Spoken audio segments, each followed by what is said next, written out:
अहिल्यानगरमध्ये एमआयएमची जाहीर सभा झाली आणि या सभेमध्ये असदुद्दीन ओवैसी आणि इम्तियाज जलील यांनी आक्रमक भाषण केली।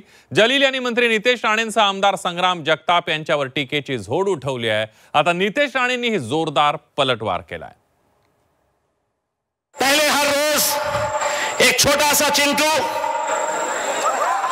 छोटा सा, वो बोलता था अब आपके शहर में एक चिकनी चमेली आई हुई है।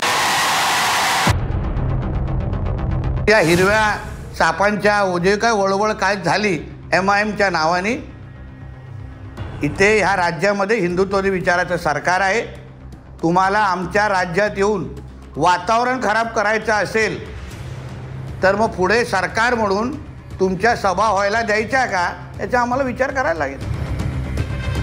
अहमदनगर इसलिए भी मशहूर है कि यहाँ की जेल में नेहरू थे। तुम्हाला जरी अहमद विषयी प्रेम असलं तर तुम्हाला अहिल्यानगरच म्हणावं लागेल। राज्यात गेल्या काही महिन्यात काही नेत्यांकडून लोकप्रतिनिधींकडून भडकाऊ भाषणं केली जातात, त्यामुळे दोन समाजात तेढ निर्माण होत असल्याचं पाहायला मिळतं। त्यातच आपल्या आक्रमक भाषण शैलीमुळे चर्चेत असलेल्या खासदार असदुद्दीन ओवैसींची अहिल्यानगरमध्ये जाहीर सभा झाली। या सभेत माजी खासदार आणि एमआयएमचे नेते इम्तियाज जलील यांनी आक्रमक भाषण करत भाजप नेते तथा कॅबिनेट मंत्री नितेश राणे यांच्यावर टीकास्त्र डागले। या टीकेला मंत्री नितेश राणेंनीही उत्तर दिले। आपको बताया है कि राज्य के अंदर कैसे कैसे लोग खड़े हो गए हैं अपनी एक नई इमेज तैयार करने के लिए। पहले हर रोज एक छोटा सा चिंटू, छोटा सा, वो बोलता था अब आपके शहर में एक चिकनी चमेली आई हुई है। नितेश राणे असो, संग्राम जगताप असो, आम्ही काय व्यक्ती नाही, आम्ही हिंदू समाजाचे प्रतिनिधी म्हणून आम्ही तिथे बोलतोय। हिंदुत्वाचा मुद्दा घेऊन तिथे बोलतोय। तुम्ही नितेश राणेला शिवाय देत नाही आहेत, तुम्ही हिंदू समाजाला तिथे धमकवण्याचा प्रयत्न करताय, ताकद दाखवण्याचा प्रयत्न करताय। म्हणून या हिरव्या सापांच्या ओझे काय वळवळ काय झाली एमआयएमच्या नावाने। इथे ह्या राज्यामध्ये हिंदुत्व विचाराचं सरकार आहे। तुम्हाला आमच्या राज्यात येऊन वातावरण खराब करायचं असेल तर मग पुढे सरकार म्हणून तुमच्या सभा व्हायला द्यायच्या का याचा आम्हाला विचार करायला लागेल। जलील यांनी राष्ट्रवादीचे आमदार संग्राम जगताप यांच्यावरही टीका केली आहे। जलील यांनी हिंदी चित्रपटातल्या एका गाण्याची उपमा देऊन संग्राम जगताप यांच्यावर टीकेची झोड उठवली आहे।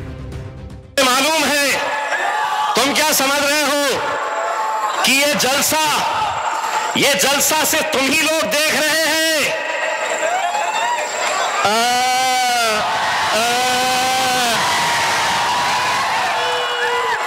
मुझे मालूम है कि चिकनी चमेली तू भी देख रही है कि मेरे बारे में क्या बोल रहे हैं करके। एक बात, तूने कभी कोई गाना सुना है या नहीं है, लेकिन एक गाना जरूर सुनना, सुबह, दोपहर, शाम और रात में सोने से पहले वो गाना जरूर सुनना। बाप तो कहां से आ गए, बोले मेरे पीछे अजीत दादा है। कोई खड़े रहता है बोलता मेरे पीछे देवेंद्र फडणवीस है। कोई कहता है एकनाथ शिंदे है और इन सब के ऊपर नरेंद्र मोदी है। अरे हम तुम्हारे बाप के बाप को नहीं छोड़े तो तुम चिल्लर क्या चीज है बे। दरम्यान याच सभेत एमआयएमचे नेते वारिस पठाण यांनीही मंत्री नितेश राणे यांच्यावर जोरदार हल्लाबोल केला। तर वारिस पठाण यांच्या टीकेला नितेश राणेंनीही जोरदार प्रत्युत्तर दिले। धमक्या देऊ नका, वेळ आणि ठिकाण कळवा असं प्रतिआव्हान राणेंनी दिलंय। अब चुनाव का माहौल है तो काफी सारे लोग उतर चुके हैं। कुछ ये सरकार ने, भाजपा ने अपने नफरती चिंटुओं को छोड़ रखा है। इनका एक ही काम है, जाओ नफरत फैलाओ। नफरत हाईएस्ट कैसा फैला सकते हैं? मुसलमानों के खिलाफ आप शराब बकवास करो। उसमें एक वो आ गया नेपाली टिंगना सा, आया ना टेम्पली, हर दिन बार बार आके एक ही काम, ये कर डालेंगे वो कर डालेंगे, मस्जिदों में घुस घुस के मारेंगे मुसलमानों को। अब तो चैलेंज भी कर दिया था मैंने, आजा बेटा मस्जिद में, आएगा तू 2 टाइम पे मगर जाएगा इंशाल्लाह स्ट्रेचर के ऊपर, बोल दिया था। डरते किसी के बाप से नहीं, संविधान का सम्मान करते हैं, मान मर्यादा रखते हैं। जागा आणि वेळ कळवायची आणि मग तिथे उभं राहायचं, किंवा कुठली तरी मस्जिद तरी निवड, तिथे येतो मी. म्हणून आम्हाला वातावरण खराब करायचं नाही आहे राज्यात. आमचं सरकार आहे, आम्ही जबाबदार लोक आहोत. म्हणून धमक्या देणार आहे ना, वारिस पठाणला सांगेन की तुला माहिती आहे नितेश राणे काय चीज आहे, म्हणून नुसतं जिभेनी वळवळ करू नको. म्हणून मी सुरुवातीला काय बोललो, भौंकनेवाले कुत्ते काटते नाही. दरम्यान अहिल्यानगरच्या नावावरून MIMचे अध्यक्ष आणि खासदार असदुद्दीन ओवैसी आणि नितेश राणे यांच्यामध्ये जुंपली. या सभेमध्ये ओवैसी यांच्याकडून सातत्यानं अहिल्यानगरचा उल्लेख अहमदनगर असा करण्यात आला होता. यावरून मंत्री नितेश राणे यांनी ओवैसींवर पलटवार केलाय.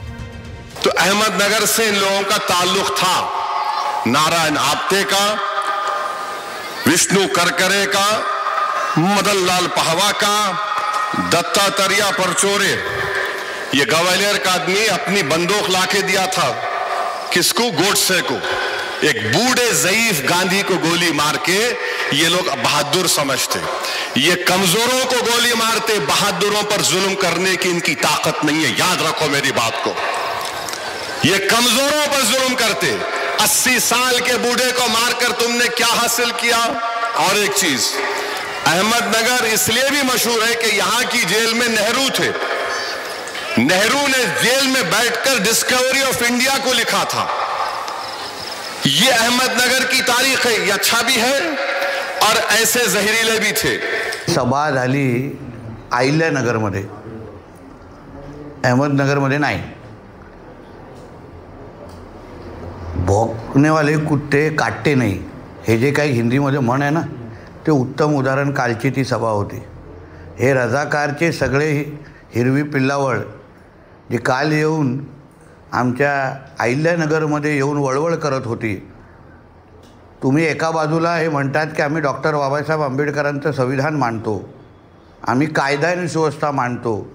मग महाराष्ट्र सरकारनेच अहमदनगरचं नाव बदलून अहिल्यानगर केलेलं आहे, ते तुम्हाला मानायचं नाही.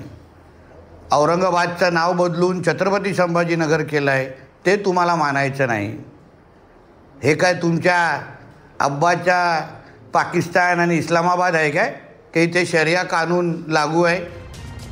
दरम्यान भाजप आमदार गोपीचंद पडळकर यांनी सुद्धा ओवैसींना उत्तर दिलं. महाराष्ट्रात राहायचं असल्यास अहिल्यानगर, छत्रपती संभाजीनगर आणि ईश्वरपूर म्हणावंच लागेल असं पडळकर यांनी म्हटलंय. तुम्हाला जरी अहमदविषयी प्रेम असलं तर तुम्हाला अहिल्यानगरच म्हणावं लागेल. या महाराष्ट्रामध्ये छत्रपती संभाजीनगर, अहिल्यानगर आणि ईश्वरपूर या नावांचा ज्यांना ज्यांना त्रास होतोय ते देशाच्या विरोधातले आहेत, देशविघातक आहेत आणि हिंदू विरोधी आहेत. तुम्हाला या महाराष्ट्रात राहायचं असेल तर अहिल्यानगरच म्हणावं लागेल, छत्रपती संभाजीनगर म्हणावं लागेल आणि ईश्वरपूर म्हणावं लागेल. राज्यामध्ये आय लव्ह मोहम्मद वरून वातावरण तापलं होतं. त्यानंतर MIMनं अहिल्यानगरमध्ये सभा घेऊन थेट मंत्री नितेश राणेंवरच निशाणा साधलाय. त्यामुळे येत्या काळात हा वाद कसं वळण घेणार हे पाहणं महत्त्वाचं आहे. ब्युरो रिपोर्ट, झी 24 तास.